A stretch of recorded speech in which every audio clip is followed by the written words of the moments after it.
Boa noite, caros alunos e ouvintes. No ar, mais um programa Culturas e Identidades com L'Oréal Rocha. O tema do nosso programa de hoje será sobre a tradição oral do candomblé. Para tanto, nós vamos nos basear no texto, nós vamos fazer a leitura com comentários do artigo de Emílio Bonvini. Emílio Bonvini é um pesquisador do Centro Nacional francês, cujo artigo intitula-se A Tradição Oral Afro-Brasileira, as Razões de uma Vitalidade.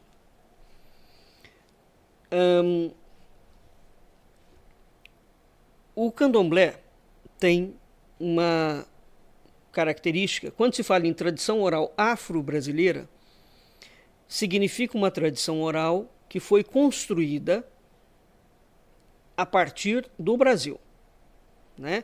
Então, quando a gente fala em candomblé, aqui há duas questões muito importantes que é preciso ter em perspectiva, né?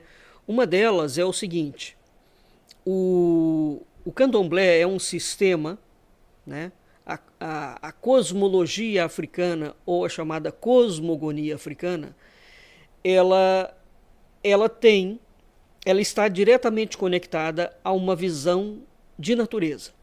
Como os gregos antigos, como a filosofia grega antiga, que partia de uma visão da natureza, e essa visão da natureza mostrava como o homem se relacionava com essa natureza, né, e como o homem se relacionava com os outros seres. De certa forma, nós temos mais ou menos a mesma perspectiva, tá certo? Dentro do candomblé.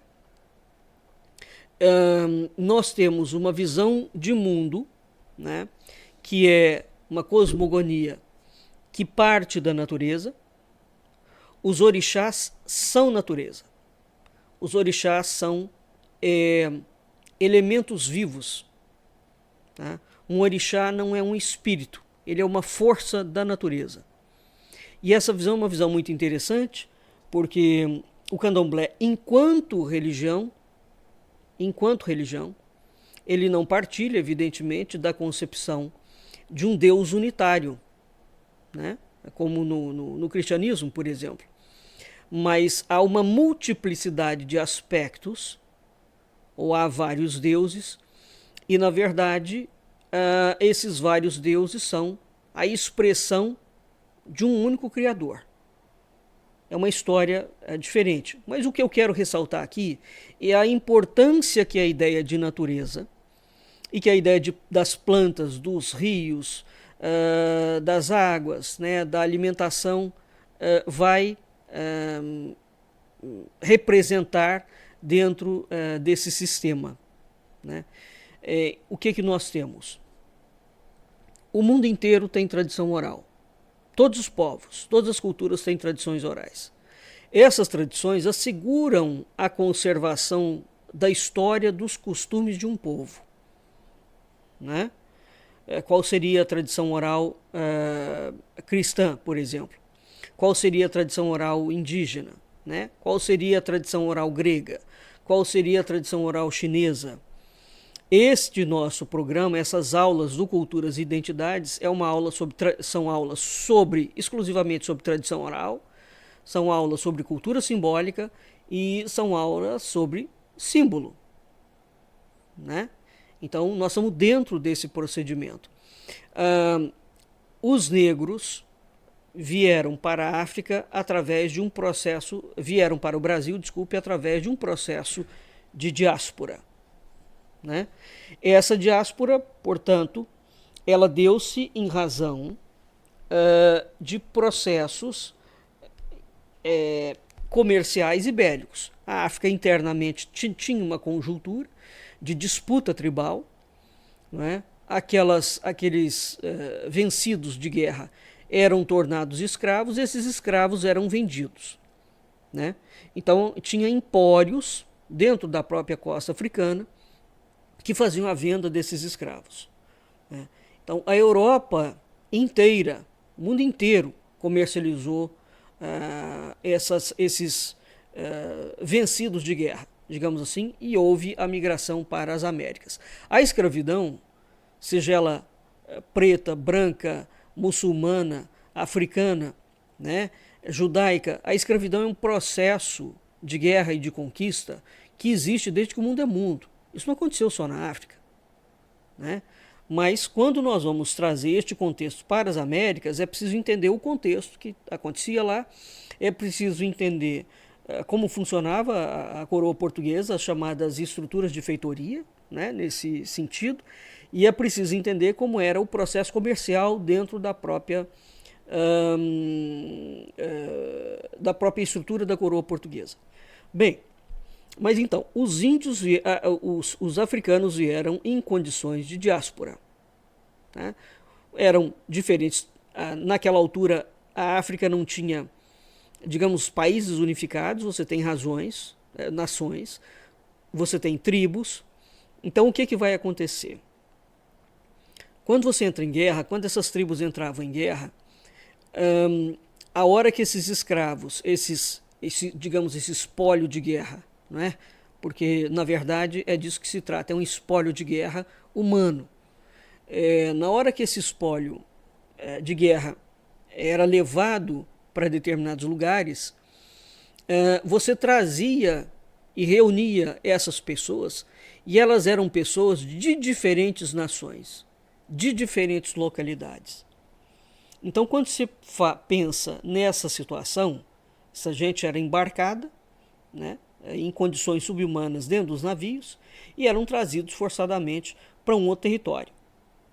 Uma vez que você entra forçadamente dentro de um outro território, né, você é um prisioneiro de guerra, né, você chegou naquele outro território, é vendido na condição de escravo, portanto você não é livre. Como é que você faz para manter os seus costumes? Essa é a discussão que o texto, de certa forma, traz, né? Então, como é que os africanos conseguiram manter os seus costumes, né? E não só manter os seus costumes, como é que eles conseguiram, digamos, inovar dentro dessa condição? Então, o candomblé é uma inovação da tradição. Ele existe na África, dentro desse contexto. Então, o que a gente pode verificar dentro desses estudos antropológicos, que são estudos muito profundos, é que a condição de escravo não conseguiu enfraquecer a tradição oral africana e depois criou-se uma tradição oral afro-brasileira.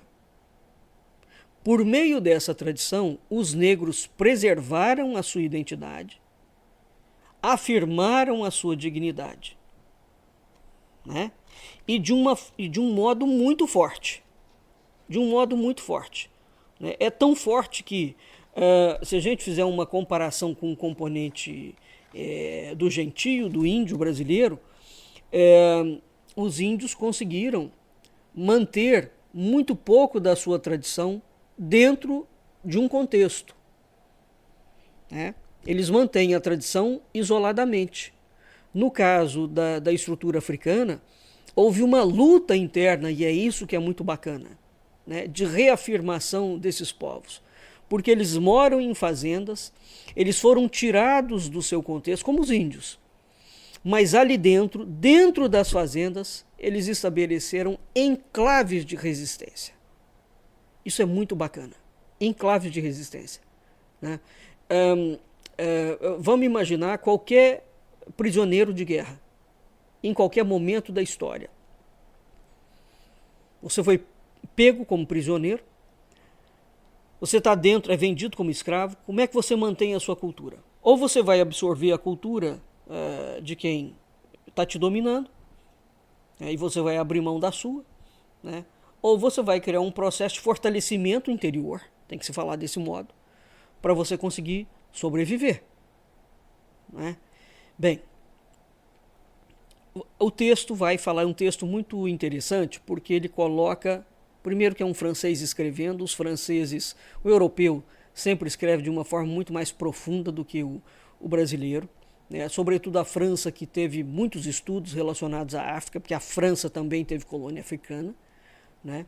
E porque tem Paris, né? Tem a Sorbonne em Paris, então você tem um contexto histórico muito sério no sentido da produção de conhecimento, tá? Bom, na África existe um ditado que fala que quando um velho morre, é uma biblioteca que queima, né?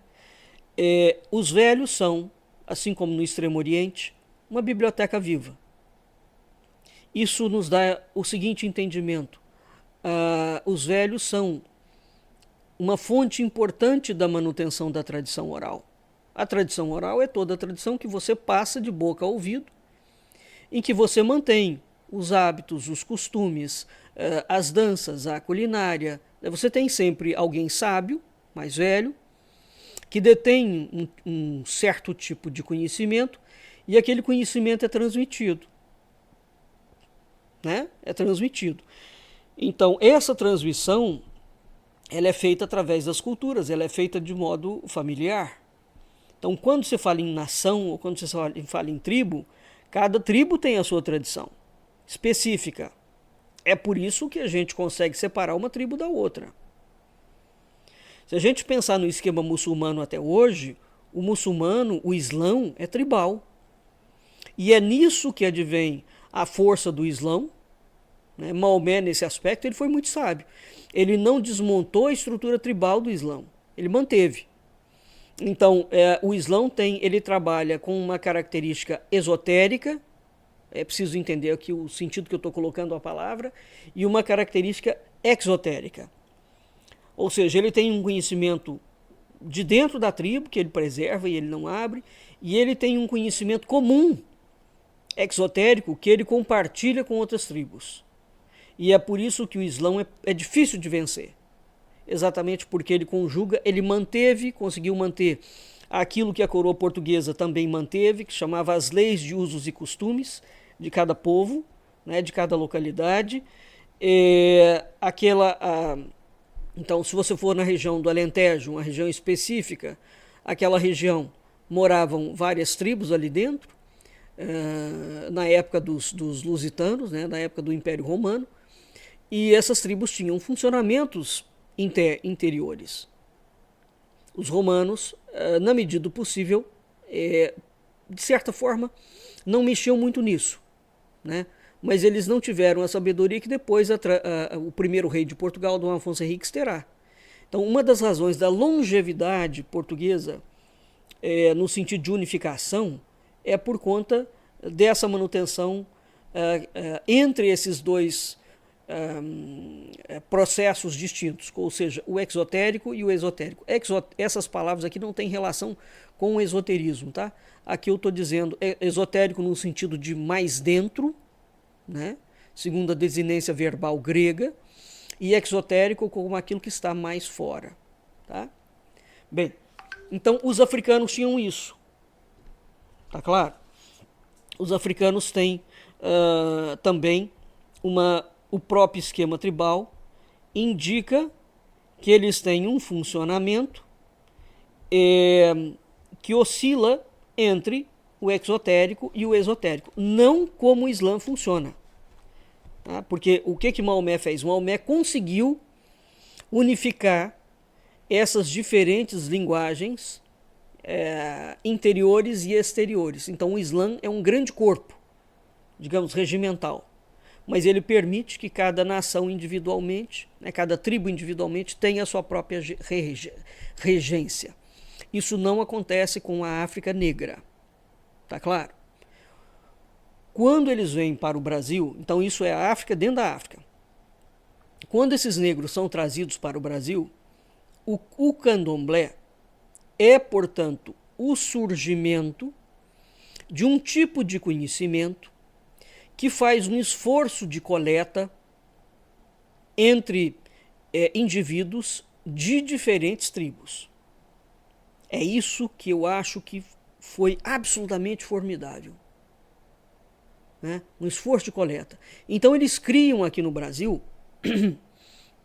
um ensinamento particular, mantido dentro da cosmologia africana, que é a ideia de natureza.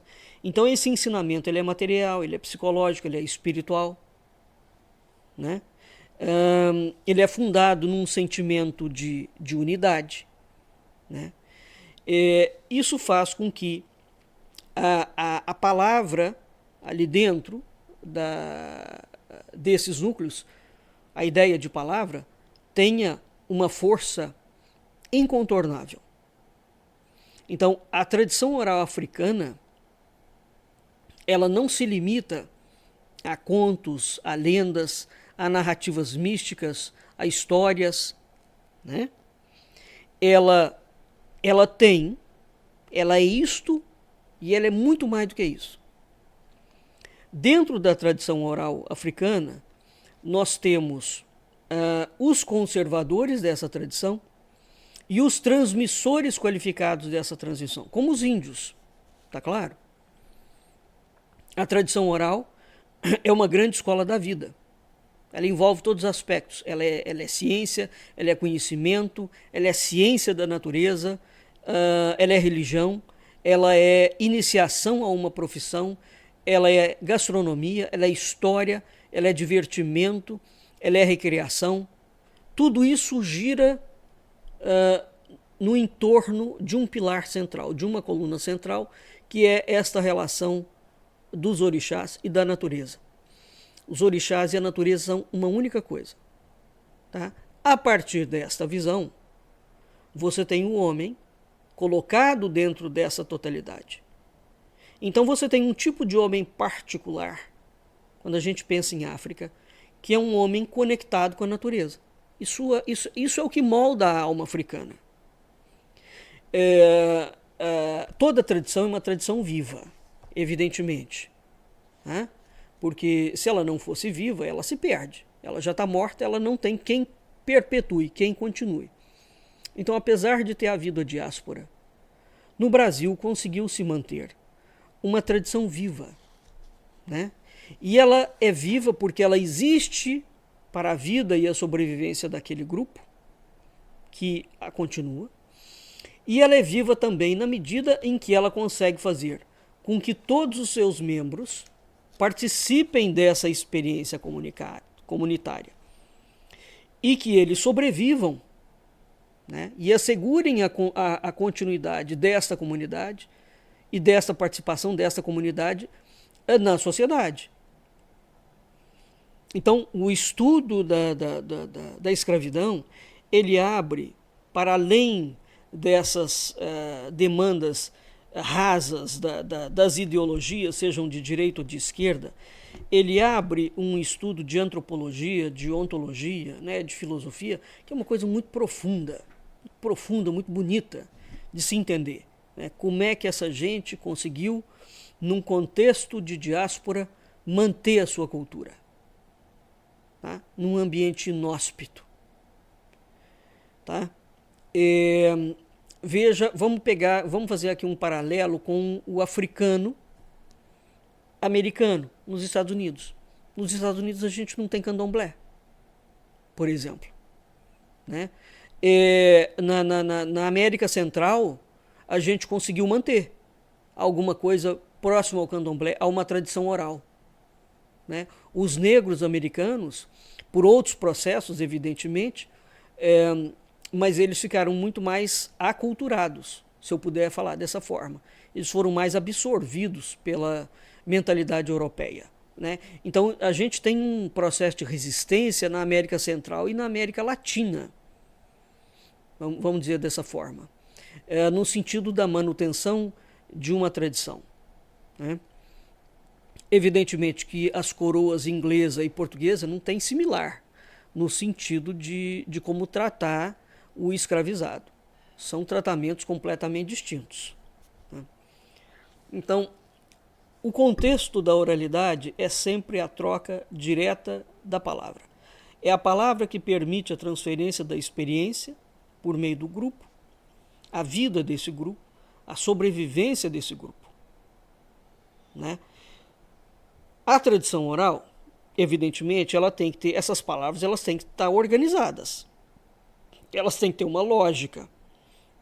elas têm que ter um sentido de percepção e de entendimento que é igual. Senão você não consegue, por exemplo, transmitir um conto, né? Porque quando você vai transmitir um conto de pai para filho, aquela história que está sendo transmitida através da palavra, ela tem que fazer um sentido.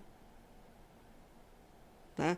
Então, a tradição ela vai preservar aquilo que é um sentido específico, daquela comunidade. Né?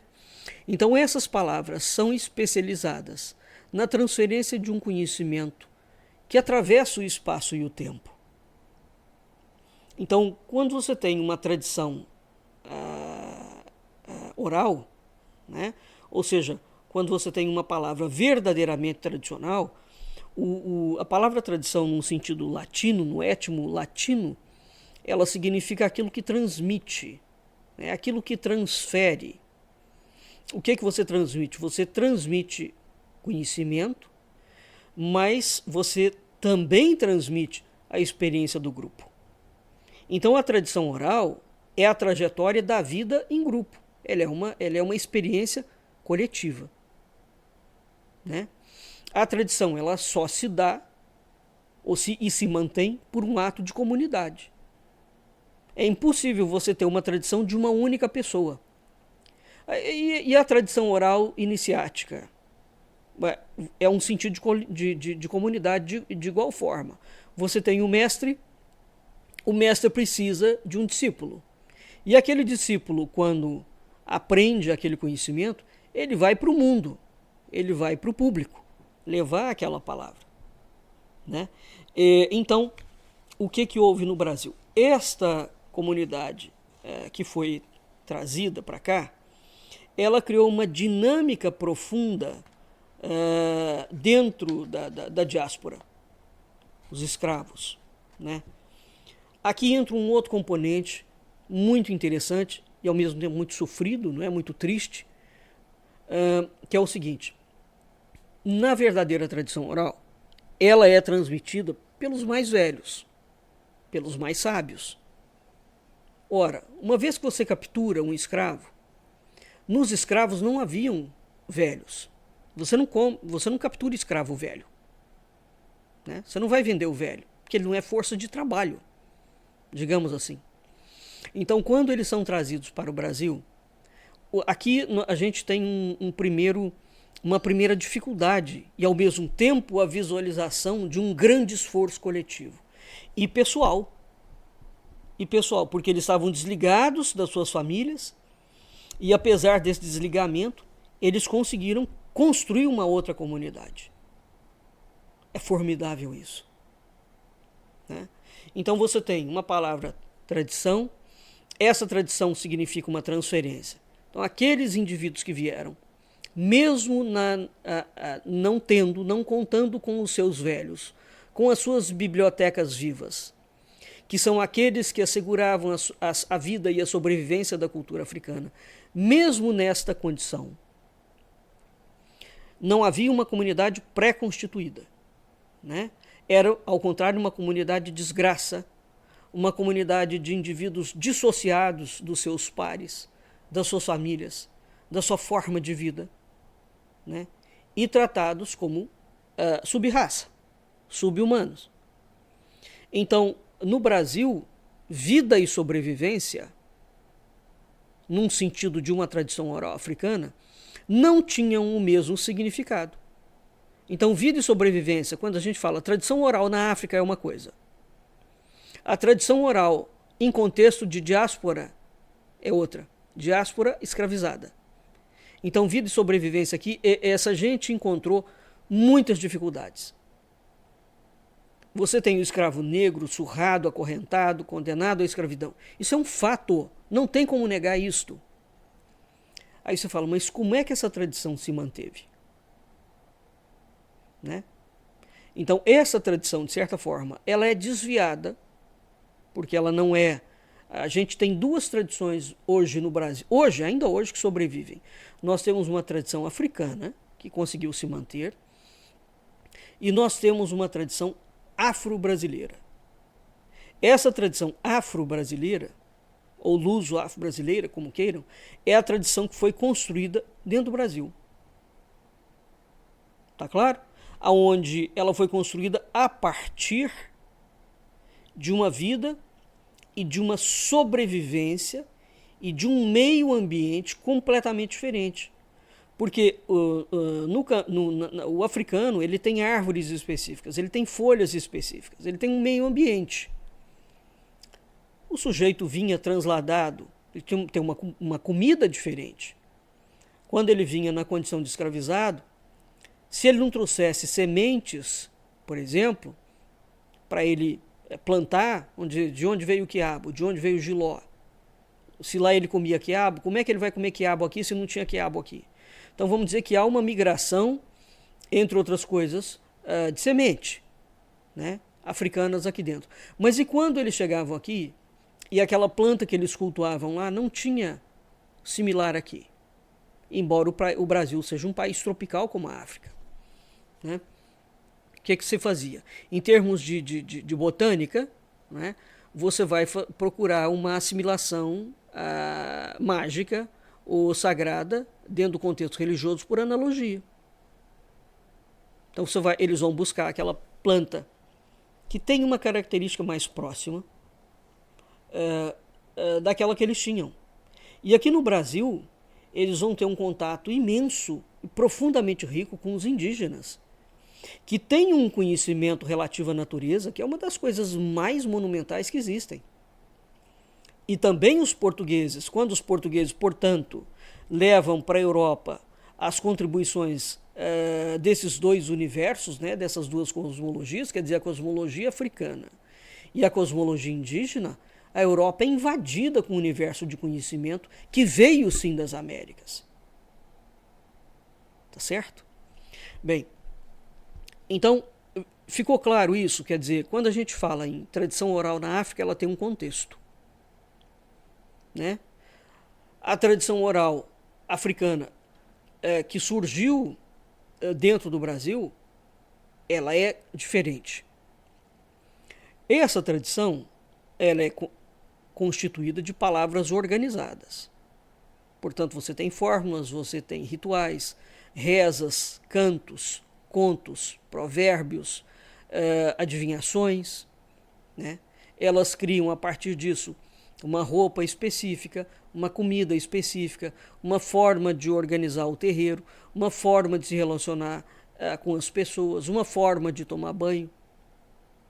Bem, então, se a gente tem em mente essas duas grandes dificuldades, né, de você estar num ambiente que é seu e depois você ser arrancado daquele ambiente e conseguir manter a sua tradição e criar uma tradição, isso nos faz ter um entendimento do esforço desse processo.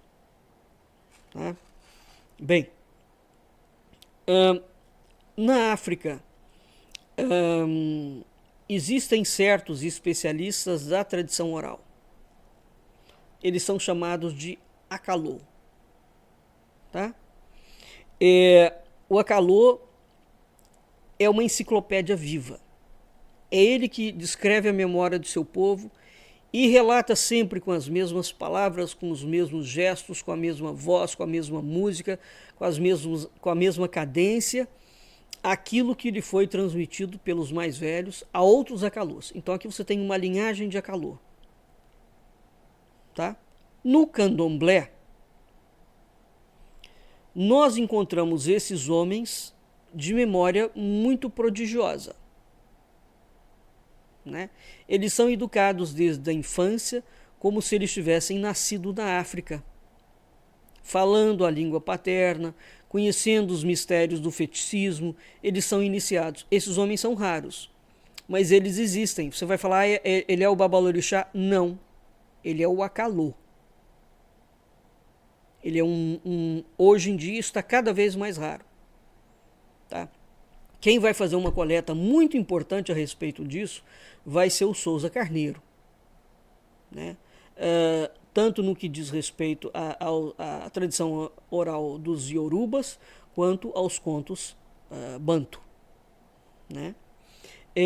O Dioscórides dos Santos também vai fazer uma coletânea muito grande e muito importante, que Pierre Verger futuramente vai estudar, né? Então a gente tem, digamos, uma construção de um conhecimento que a gente pode perfeitamente marcá-lo como afro-brasileiro, né? Bem, uma vez que, então, essa tradição africana, ela corre o risco de desaparecer? Corre, claro, tudo corre o risco de desaparecer. Mas é muito interessante, então, tem que fazer um processo acadêmico de recolha ou de coleta desses textos orais, embora isso não é isso que mantém a tradição, né? Mas a recolha simplesmente mantém, cientificamente, ela documenta aquilo, tá certo?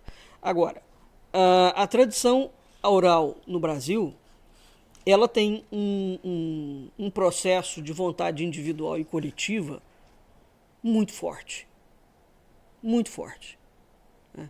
Veja que a cultura africana no Brasil, ela deitou raízes, ela sentou de um modo muito contundente, né? A gente tem uma proliferação de cultos afro-brasileiros no Brasil inteiro. Para vocês terem uma ideia da curiosidade, o maior número de terreiros que existem no Brasil estão todos no sul, não está na Bahia. E o sul tem uma colonização basicamente europeia, não é? Então veja a vitalidade, e não tem muitos negros, e não teve um processo de grandes fazendas de negros escravizados. Então você fala, mas o que aconteceu com aquilo ali? Por que aquilo se formou daquela forma? Então nós temos uma vitalidade nessa tradição, que é algo que vai além das aparências, né? Então a tradição oral africana no Brasil, ela criou uma aparência diferente das tradições orais africanas, né? Elas são feitas e construídas no curso da escravidão, elas são resíduo feito de uma descontinuidade sociocultural, né? Mas eles guardaram o essencial dessa tradição. Então essa tradição oral afro-brasileira, ela sobreviveu à tragédia que foi a escravidão. Ela carrega os traços estáveis dessa tradição africana, mas ela inova, tá? Então, qual é a identidade da tradição oral afro-brasileira? Existe alguma identidade? A gente poderia fazer essa pergunta. Se a gente parar para pensar num sentido etnobotânico, por exemplo, ou num sentido fitobotânico, as ervas que são utilizadas aqui para os rituais são as mesmas ervas que a gente encontra na África? Entende? Então, abre um campo de estudo aqui. Como é que eles cultivam a terra? Como é que é a relação deles com a água? Então, quando nós vamos estudar um terreiro de candomblé, ele tem um universo de conhecimento contido dentro dele. E que se não fosse a ignorância política, cultural brasileira, de fato, o estudo da oralidade africana e da oralidade indígena, aqui eu estou falando um pouco do indígena, porque o foco hoje é a tradição afro-brasileira, constituem duas grandes linhas de conhecimento, tão ou mais importantes que a linha europeia. E, no entanto, nós damos muito pouco valor a isso. Bom, o candomblé, então, qual é a identidade real da tradição oral afro-brasileira? Ela se apoia num dispositivo solidamente ancorado ao valor atribuído à noção de palavra e ao sagrado, né? Então, quando a gente fala em qual é a identidade, ela está assentada sobre a noção da palavra, o valor da palavra e o valor da ideia de sagrado. Sem isso, a gente não tem candomblé, né? Por outro lado, ela é como toda tradição, que ela mantém o passado inova o presente, porque ela reatualiza o presente, aqui num sentido como Mircea Eliade coloca, né? E ela se projeta para o futuro. É por isso que ela consegue vencer a barreira do tempo. Você não tem nenhum processo que vença a barreira do tempo e as dificuldades que o tempo impõe se você não cultua o passado. E se você não reatualiza esse passado no presente, ou seja, se você não vive ele. A reatualização é uma vida. Tá? Então, essa noção de palavra é uma noção muito séria. Né? Os gregos, todos os povos antigos têm uma ideia de palavra. A palavra é algo muito sério. Você não rompe a palavra dada. Né? Então, essa palavra ela organiza as coisas. Essa ideia da noção de palavra é tão grande, por exemplo, que aquilo que Maomé ditou ou escreveu, você não altera a palavra. Eu não posso alterar as palavras, a fórmula, digamos, do Pai Nosso. Eu não posso alterar a fórmula de uma Ave Maria. Eu não posso alterar uma fórmula de exorcismo, de esconjuro, de maldição. Entende? Isso tudo está apoiado no valor que se atribui à palavra. Então a palavra, aqui entra um ensinamento muito profundo da tradição oral. A palavra tem uma força oculta que é depositada nela. Né? Então, quando ela formula um ato, um rito, um conto, uma reza, né? Um tipo de conhecimento, quando ela é proferida, e ela é proferida por agentes específicos. Se você parar para pensar, quem é que pode dar extrema-unção? Um padre. Porque ele foi preparado e é ele que tem o condão da palavra. E aquela palavra fará algo sobre aquela alma que morreu, sobre aquele corpo e aquela alma. Então a proferição da palavra é feita, a palavra é um agente ativo do mundo superior. Ela é eficaz. Né? Vamos pegar uma coisa aqui muito importante no candomblé. A gente não tem noção de candomblé sem planta. O orixá é planta, o orixá é folha. E no caso do africano, folha, eles chamam de folha tudo aquilo que é verde. Tá? Folha não é só como a gente concebe aqui. Uma árvore também é folha. Tudo aquilo que você... E o orixá da folha no candomblé é Ossanha.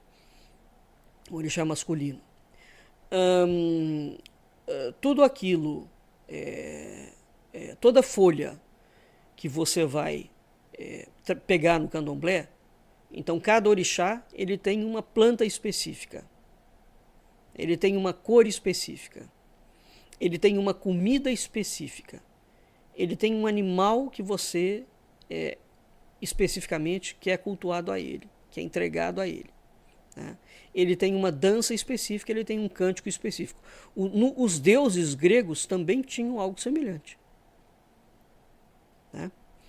Então, você não tem como fazer nenhum trabalho dentro do candomblé, nenhum, zero de trabalho, sem planta.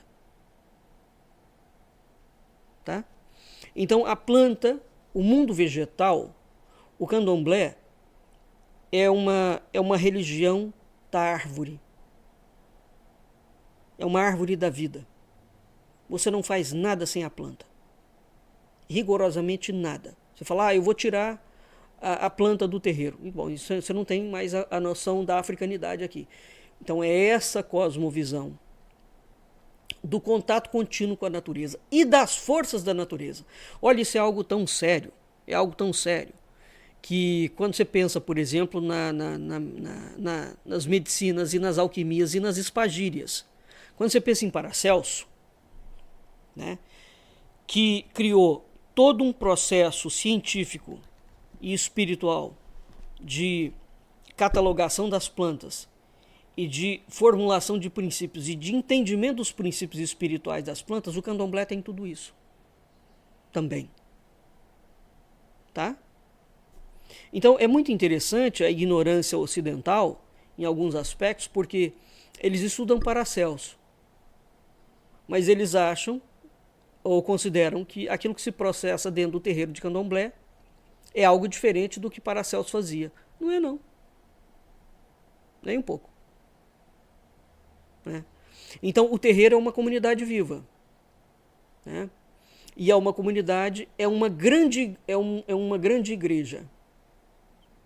A palavra igreja é horrorosa, mas é um grande templo nesse aspecto. Porque todo mundo vive aquela verdade. E a verdade é a folha. Aqui eu vou dar um exemplo. Cada planta dentro do candomblé, quando você vai fazer um trabalho para um orixá, ela tem que ser colhida em condições particulares. A pessoa que é encarregada de colher a planta não é qualquer pessoa. Ela tem que ter uma característica específica dentro do candomblé.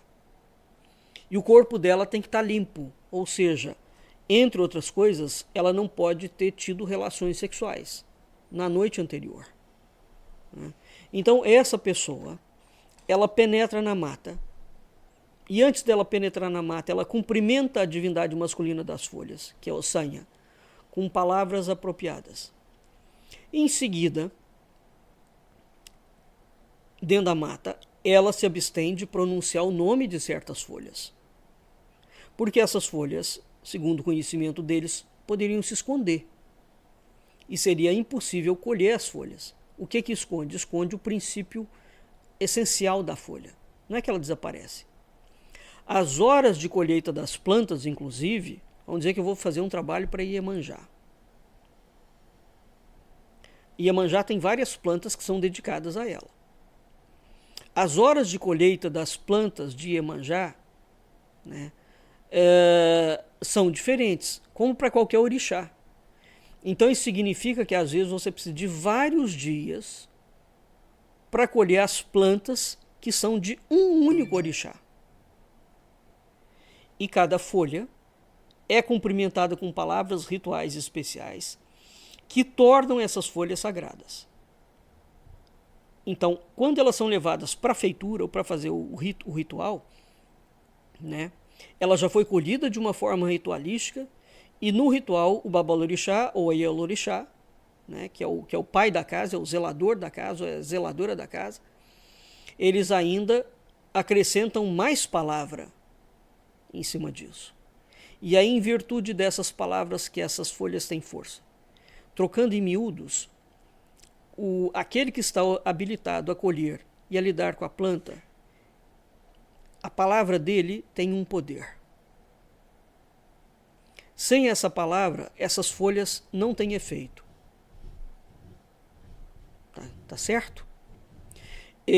Então, você tem que pronunciar essas palavras específicas e essas palavras vão despertar o poder das plantas. Você fala que absurdo. Paracelso pregava a mesma coisa. Mesmíssima coisa.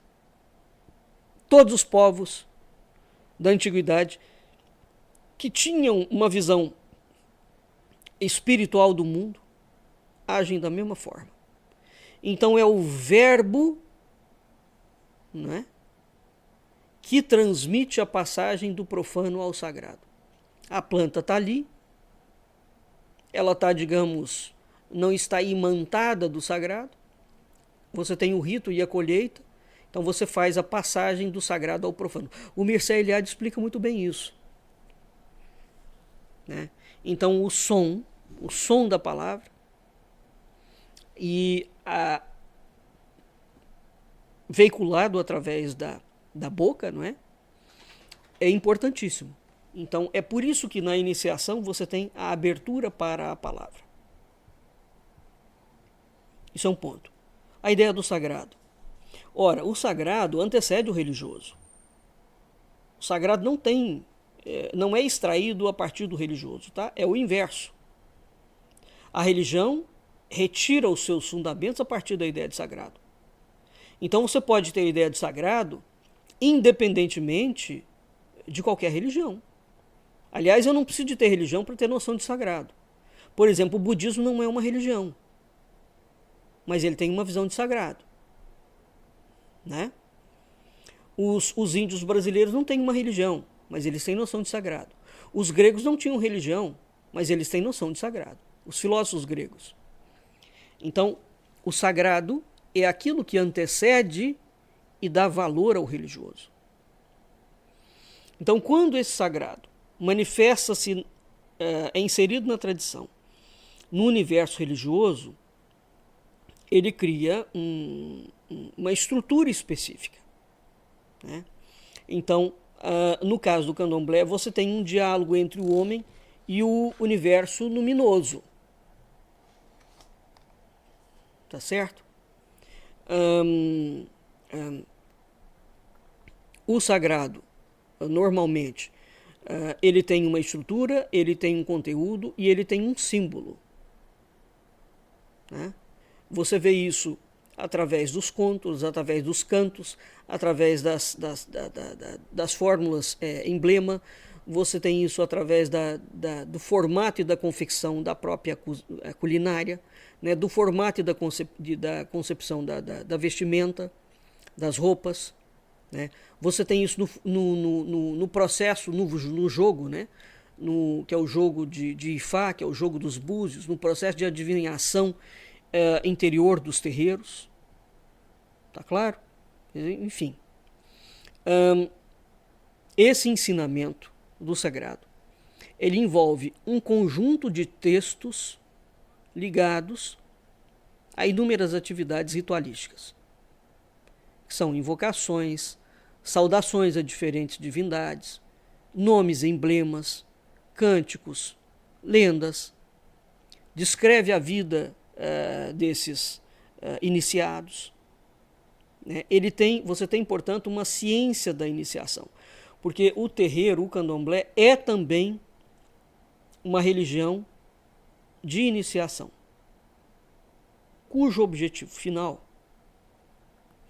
é fazer com que o filho de santo entre em relação apropriada com as forças que sustentam o mundo visível e invisível e que podem ser colocadas a serviço da vida.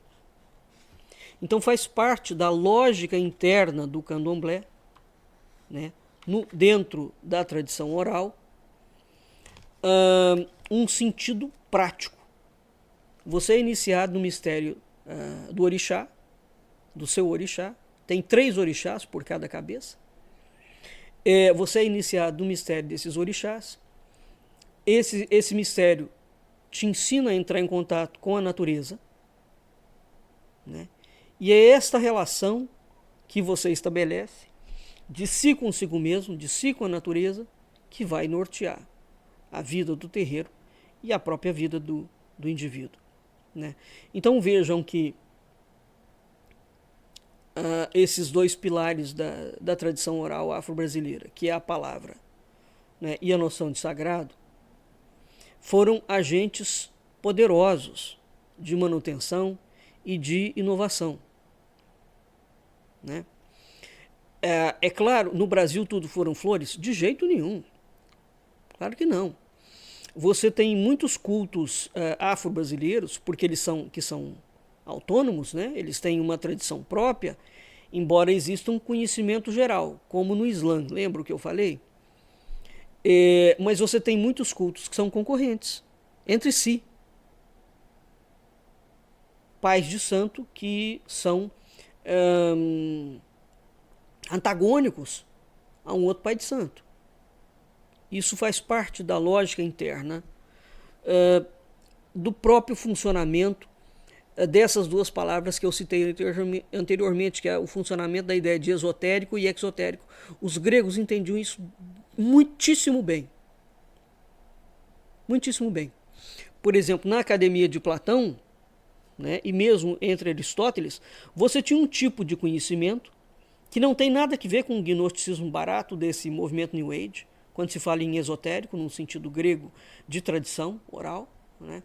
Você tinha um tipo de conhecimento esotérico, ou seja, que era dado dentro da escola, dentro da Academia de Platão, para aqueles que estavam aptos a receber esse conhecimento, eles estavam mais preparados.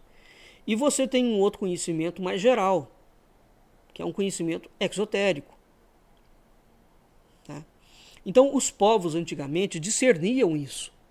Só muito tardiamente a palavra esotérico e exotérico entraram dentro de um terreno que não tem relação com o significado original da palavra. Eu já fiz programas sobre isso também. Já expliquei essas distinções. Né? E é preciso recuperar essas distinções. Se a gente não tiver em vista essas distinções, nós não vamos entender como é que os cultos afro-brasileiros se mantiveram. E como é que eles funcionam até hoje. Quer dizer, tem uma lógica interna ali, né, que a maioria das pessoas desconhece, e que é uma lógica muito bonita. E essa lógica é uma lógica extremamente forte. Tá? Se a gente pensa, fazendo uma analogia, a Igreja Católica Latina, Romana, ela é hierarquizada, né? Tem uma hierarquia extremamente pesada, porque tudo depende de um poder central, que é o Papa, que é o Vaticano. Se você pensar no cristianismo bizantino, ou no cristianismo ortodoxo, ele não tem Papa lá. Ele é um cristianismo completamente centralizado. Isso significa que o padre tem uma autoridade muito grande na paróquia e na sua comunidade. Ele gira de uma forma diferente. E esse giro rápido que ele tem sobre si, sobre a sua realidade, faz uma diferença enorme. Hein? Tá? É mais ou menos isso que acontece dentro da tradição oral do Islã, por exemplo, e dentro da tradição oral do Candomblé. Cada terreiro tem a sua própria força, não é? E ele gira rapidamente, ele consegue dar respostas de uma forma muito rápida. Então, olha, para finalizar, quando a gente vai pesquisar sobre este universo, né, simbólico e de virtude que se desenvolveu na tradição oral afro-brasileira, ela é marcadamente inovadora. Né? Então, os contos, os cantos, os provérbios, os emblemas, os nomes de iniciado, a própria forma como o terreiro se estruturou, né? O espaço da roça. Né? O que é a roça? O terreiro é como se fosse uma... A roça não é terreiro. Deixa eu explicar aqui a arquitetura desse processo. Imagina uma fazenda grande. Nas fazendas antigamente você tinha que produzir tudo. Você produzia comida, a bebida, as roupas, tinha os animais, etc. Uma roça de candomblé é um modelo de uma fazenda. É um modelo de um território. Tá? Esse território tem um espaço específico. Então, o pai de santo, os iniciados, todos moravam dentro dessa localidade. Todo mundo morava ali. Bem, com o passar do tempo, ninguém, né, mais mora dentro dessas localidades. São raríssimos as roças cujo pai de santo e os filhos moram dentro da roça. Muito difícil nesse contexto hoje. Né? Mas eles preservaram a ideia, tá claro? Então, dentro dessa roça, você tem espaços esotéricos e exotéricos. Você tem espaço que é para o iniciado e você tem espaço que é para o leigo. Eu não sou do candomblé, por exemplo, mas eu posso entrar num terreiro, num dia de culto e assistir uma sessão, por exemplo. Né? Eu entro ali na assistência, numa assembleia, e fico assistindo aquele culto. Tá claro? Então, dentro da roça, que é a fazenda, aquilo que a gente chama de terreiro, que é onde acontecem os rituais, o terreiro é um espaço voltado ao público. Ali acontece o rito, mas ele é um espaço que o público não iniciado pode entrar, né? E assistir. Então, a própria estrutura do espaço da roça, ela é fundamentada, é disposta em 8 direções espaciais. Né? Cada direção dedicada a um orixá, são 16 pares de orixás, masculinos e femininos, e tem os neutros. Enfim, você tem uma arquitetura de sabedoria ali colocada. Então, o conhecimento do estudo, conhecimento simbólico, né, do estudo dessas religiões de matriz africanas, são importantíssimos. Importantíssimos. E através deles, nós podemos ver uma profunda sabedoria presente ali dentro, né? Então, mas eu penso que uma das características mais importantes do candomblé afro-brasileiro, dessa tradição que surgiu no Brasil, é de fato a relação que eles têm com a natureza e a importância da natureza para eles. A importância do ar, a importância da água, a importância dos rios, dos mares, das folhas, dos animais, né? Num mundo, sobretudo no mundo ocidental, em que a natureza foi privada de qualquer importância. Porque o branco, de um determinado momento histórico em diante, ele só tem uma relação de apropriação com a natureza. A natureza é um objeto de consumo dele. Ele é dono dela. No candomblé, essa visão não existe. Concluindo, nos faria muito bem se dentro de todos os entendimentos que nós temos de natureza, de agricultura, de agroecologia, a gente trouxesse para acrescentar de modo multidisciplinar a cosmovisão africana e indígena. Certamente, o nosso entendimento sobre o que é o mundo, o que é a natureza e o que é os seres ficaria muito mais amplificado, sobretudo porque essas duas cosmovisões nos trariam de novo a ideia do sagrado e a ideia do transcendente, a ideia de que o mundo é espírito e é corpo também. Está nos faltando o estudo do espírito, porque nós só falamos do mundo sob a perspectiva material.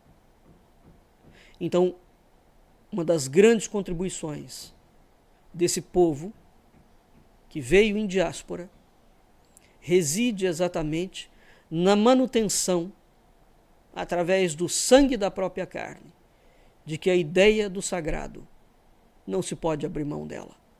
E não se pode mesmo. Vamos ficando por aqui e até o nosso próximo encontro.